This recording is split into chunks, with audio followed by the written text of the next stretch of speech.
Hello and welcome to Calculus 2 here at Cañada College. My name is Lapuz. In this video we'll be looking at checkpoint 6.4. This is from section 6.2, and it's asking us that if we suppose that this series is a sub n times x to the n has an interval of convergence of -1 to 1, not including -1 and 1, find the interval of convergence for this other series that has the same a sub n, but instead of x, it's going to be x over 2. So if we imagine that the original series has an interval and therefore a radius, a convergence of 1, and then an interval going from -1 to 1, then we can imagine what's happening here as well.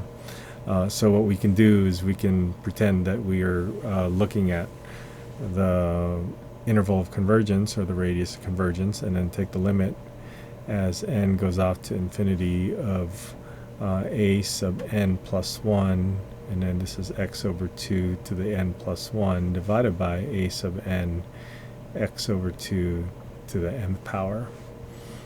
We will get the limit as n approaches infinity of a sub n plus 1 over a sub n,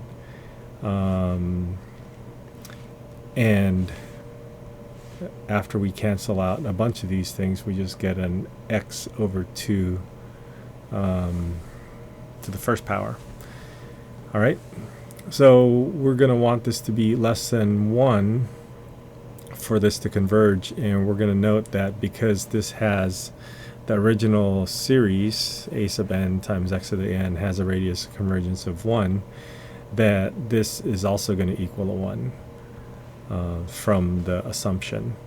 And so we are left with this inequality x over 2, absolute value of x over 2 to be less than 1, and that says that -1 less than x over 2 less than 1, and then x is going to be between, not equal to, between -2 and 2.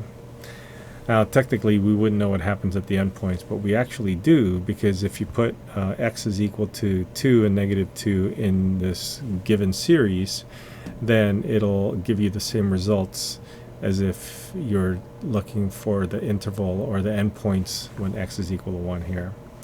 So this will be our interval of convergence. Okay, I hope that helps. Good luck.